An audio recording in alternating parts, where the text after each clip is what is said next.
नाटी और लंबी बेटी की शादी। मनमोहन अपनी बेटियों अमृता और सुष्मिता से बेहद प्यार करता था, पर लीला मन ही मन बेहद परेशान रहा करती थी। सांझ होते थका हारा मनमोहन घर लौट कर आता है। लीला, अरे एक गिलास पानी लाना। ये लीजिए, पानी पीजिए।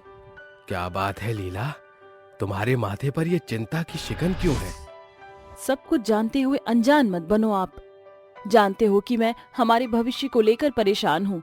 देखो लीला, मैं हरगिज तुम्हारे जिद के आगे घुटने नहीं टेकूंगा। मैं कौन सा खजाना मांग रही हूँ, एक औलाद ही तो मांग रही हूँ। हमारी बेटियां एक दिन अपने ससुराल चली जाएंगी, फिर कौन बनेगा हमारे बुढ़ापे की लाठी? तुम कल की चिंता में आज क्यों व्यर्थ कर रही हो? ईश्वर हमें चलते फिरते उठा लेगा।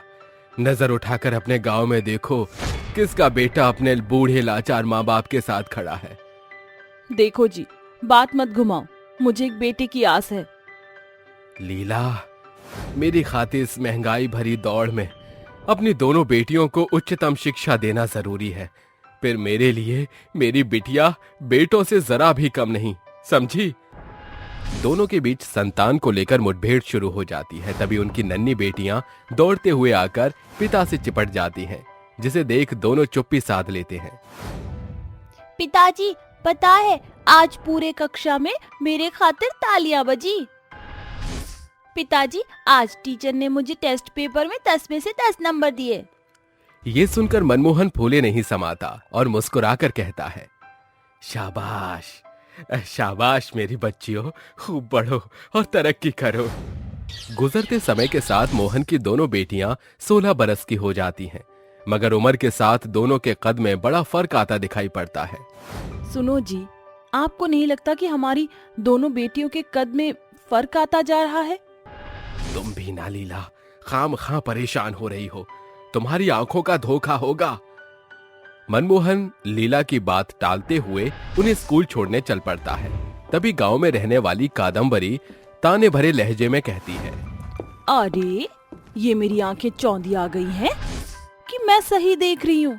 बड़ी बहन बौनी और छोटी बहन देवदार जैसी लंबी चौड़ी दिखाई पड़ रही है। मनमोहन कादम्बरी की बोली को नजरअंदाज करके आगे बढ़ता है, जहां प्रकाश कहता है, अरे मनमोहन, ये तुम्हारी दोनों बिटिया के कद में इतना अंतराल काहे दिखत है? एक बिटिया ताड़ के जैसन लंबा खंबा और दूजी बैंगन के बौने पौधे जैसन नाटी। बेटियों को लंबे नाटे की व्यंग्यता का पात्र बनता देख मनमोहन अपनी बेटियों की सूरत निहार कर कहता है, मेरी राजकुमारियों, अपने पिता की बात को ध्यान से सुनना। जमाना सिर्फ आगे बढ़ते हुए लोगों के बीच रोड़ा बनते हैं, मगर तुम्हें इन सभी दकियानूसी बात को नकार कर कामयाबी के शिखर पर चढ़ना है। तुम दोनों का लंबा और नाटा कद बिल्कुल अंबर धरा के जैसे है। दोनों भले ही एक दूसरे को छू नहीं सकते, लेकिन फिर भी एक दूसरे से जुड़े हुए हैं। ये सुनकर दोनों बहनें एक दूसरे के गले लगकर कहती हैं, हम दोनों बहनों के बीच के प्यार को कोई भी कम नहीं कर सकता है। गुजरते समय के साथ दोनों बहनों का स्कूल समाप्त होता है। उन्हें हर दिन अपने लंबे नाटे कद के चलते गांव के लोगों की जली कटी बातों को सुनना पड़ता, जिसके बावजूद भी वो हिम्मत नहीं हारती। पिताजी, आशीर्वाद दीजिए, आज हमारे कॉलेज का पहला दिन है। खूब पढ़ो और तरक्की की सीढ़ियां चढ़ो मेरी रानी बिटिया। बुद्धि भ्रष्ट हो गई है तुम्हारी।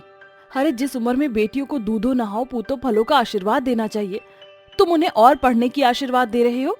इनके नाटे और लंबे कद के चलते घर आया रिश्ता भी लौट जाता है। बड़ी बहन बित्ते भर की रह गई और छोटी बहन खजूर के पेड़ के जैसी बेहिसाब बढ़ती जा रही है। मेरी चिंता किसी को नजर ही नहीं आती। माँ, दुनिया हमारे लंबे नाटे कद को लेकर क्या सोचती है, उससे हम बहनों को फर्क नहीं पड़ता। दोनों बहनें पिता की सीख को दिमाग में बैठाकर कॉलेज रवाना होती हैं। तभी सांझ होते ही मनमोहन गांव में बैठे झुंड के बीच में आकर कहता है, अरे क्या चल रहा है भाई?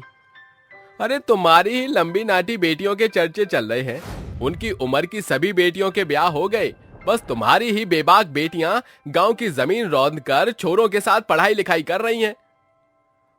अरे का पता पढ़ाई करत है कि गुलछर्रे उड़ावत है। ससुरी बेटी जात को इतना चूट निक बात नहीं है। जीवन भर गांव के सीने पर मूंग दली हैं। लोगों के कड़वे बोल मनमोहन को अंदर तक झंझोर देते हैं, जिसके बाद वो लड़खड़ाते कदमों से घर पहुंचकर रात भर गहरी सोच सोचते हुए सदा के लिए आंखें मूंद लेता है।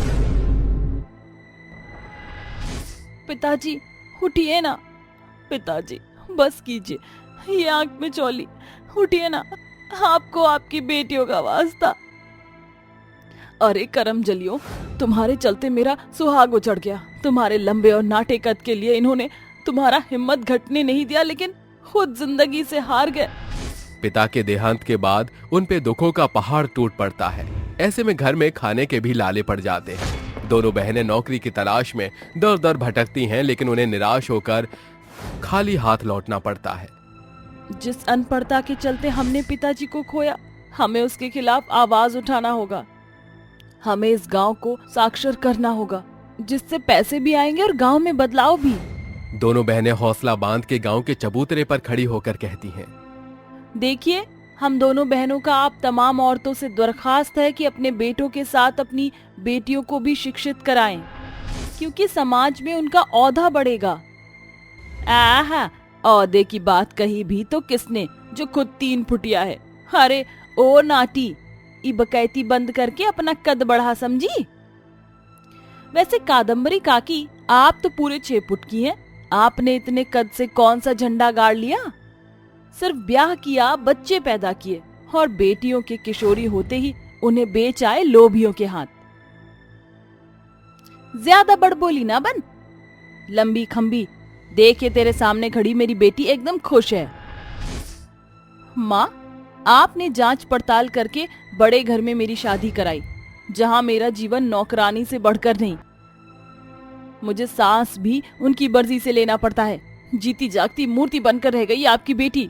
ये सुनकर सभी का सिर झुक जाता है और कादम्बरी पछतावा जाहिर करती हुई बोल पड़ती है, बेटी मुझे माफ कर दे, मैंने बिना तेरी राय के अपनी जिद तुझ पर थोप दी। लड़की का अस्तित्व कद से नहीं काकी, उसकी साक्षरता से होता है, ताकि वो सही गलत के खिलाफ आवाज उठा सके। अब से हम सभी की बिटिया तुमसे कोचिंग लेंगी। दोनों बहनें गांव की तमाम लड़कियों को पढ़ाती हैं, जिससे आए 4 पैसे से उनका घर-बार आसानी से चलने लगता है। फिर लंबी नाटी बहनों की जी तोड़ लगन उन्हें न सिर्फ अपने गांव बल्कि उनके शिक्षा के स्तर की खातिर जगह जगह मशहूर करा देता है। देख चुटकी, हमने पिताजी के हौसले से अपने बीच के लंबे नाटे के खाई को भरकर एक परिभाषा कायम कर दी। दोनों बहनें पूरे गांव के सामने खुश होती हैं। तभी लंबी सुष्मिता अपने कदमों पर बैठकर अपनी नाटी बहन के गले लगकर खुशी जाहिर करती है। बिटिया, हम सभी ने तुम्हारे नाटे लंबे कद को लेके हमेशा तुम्हारे उत्साह को कम किया, हमको माफ करना। मेरी बच्चियों, अपनी माँ के उस दिन के कड़वे बोली को माफ कर देना। अब तुम अपने पैरों पर खड़ी हो चुकी हो, तुम्हारा घर बसाने की जिम्मेदारी हमारी। दोनों बहनों की बड़ी तरक्की को देखकर उनकी खातिर कई रिश्ते आते हैं। एक रोज 2 भाइयों का रिश्ता उनके घर आता है। मैं हूँ राजेश और ये मेरा छोटा भाई रूप। हम आप दोनों बहनों से शादी करना चाहते हैं, अगर आपको मंजूर हो तो। दोनों बहनों को पहली नजर में वो पसंद आ जाते हैं, जिसके बाद लीला अपनी लंबी नाटी बेटियों का गठबंधन करती है। पूरा गांव मिलकर उन्हें बधाई देता है और विदाई देता है। सदा सुहागन रहो मेरी बच्चियों। आज तुम्हारे पिताजी जहाँ से भी तुम्हें देख रहे होंगे, वो फक्र महसूस कर रहे होंगे। ये गांव रूढ़िवादी सोच के दलदल में डूबा था, जिसे तुमने बाहर निकाला है। सदा खुश रहो। इस तरह अंत में लंबी नाटी बहनें देवरानी जिठानी बनकर हंसी खुशी अपनी गृहस्थी की शुरुआत करती हैं और रूढ़िवादी गांव से लड़कियों के प्रति जो सोच थी उसको बदलती हैं।